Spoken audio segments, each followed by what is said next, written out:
Speaker Punjab assembly Malik Ahmad Khan تقریب سے خطاب کر رہے ہیں، آپ کو براہ راست لیے چلیں گے۔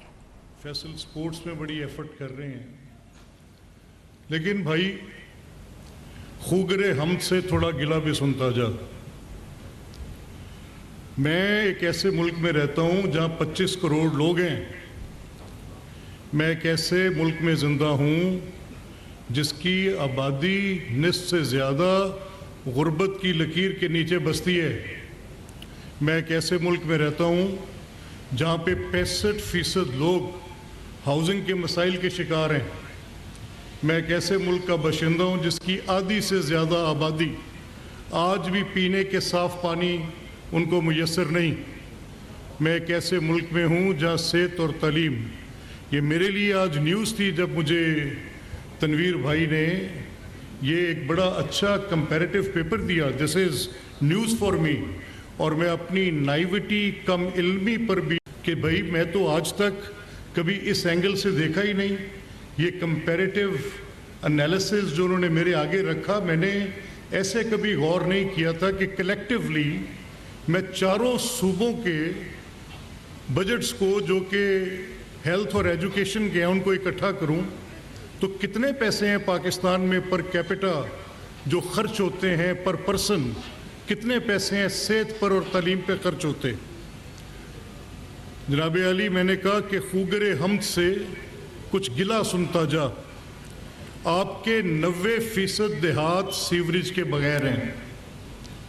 آپ کے کاروبار کارپوریٹ سوشل رسپانسبلٹی کے بغیر ہیں۔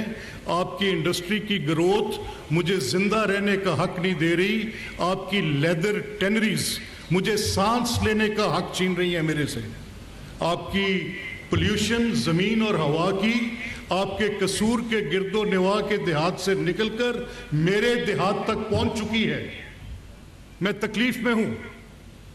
آپ جس ایکسپورٹ کی بات کر رہے ہیں، دنیا آپ کی کارپوریٹ رسپانسبلٹی کو دیکھنے کے بعد آپ کو ریٹ کرے گی۔ آپ کو دیکھے گی کہ آپ اس فضا کو صاف رکھنے میں، لوگوں کو سانس لینے دینے کے قابل رہنے دینے میں آپ کی چمنی سے نکلتے دھوئیں کو کون ٹریٹ کر رہا ہے۔ You have to see that sir, آپ نے دیکھنا ہے۔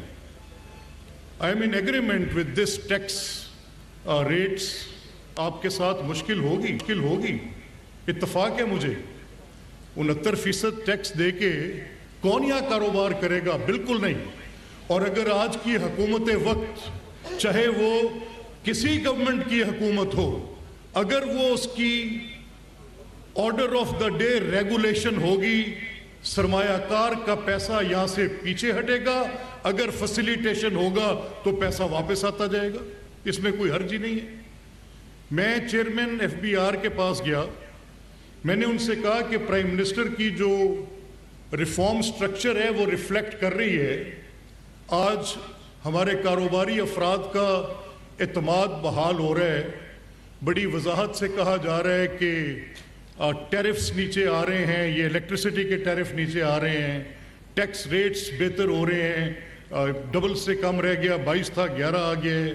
یہ بھی کہا جا رہا ہے کہ جو FBR کے ریفارمز ہیں اس میں فوربس کی رپورٹ آ رہی ہے جس میں اس کی وہ بڑی تعریف کر رہے ہیں کہ پرائم منسٹر کی جو ٹیکس ریفارم ہے that is actually helping the industry. یہ باتیں ہو رہی ہیں، یہ اس کا ایک پیرلل ویو ہے جو سیالکوٹ چیمبر کے ہمارے دوست نے آ کے دیا کہ اتنی بڑی ٹیکس ریٹرن کے بعد کاروبار کا وائبل رہنا یا اس پیسے کا شفٹ کر کے کہیں اور جانا، یہ ساری باتیں ایک جکسٹا پوزیشن میں برابری کی سطح پر رکھنے کے بعد اگر کوئی فیصلہ کن بات ہو سکتی ہے وہ یہ ہے کہ اس حکومت کے آنے کے بعد وہ جو ایک غیر یقینی صورتحال تھی کہ ڈیفالٹ ہو جائے گا، الحمدللہ آج نہیں ہے۔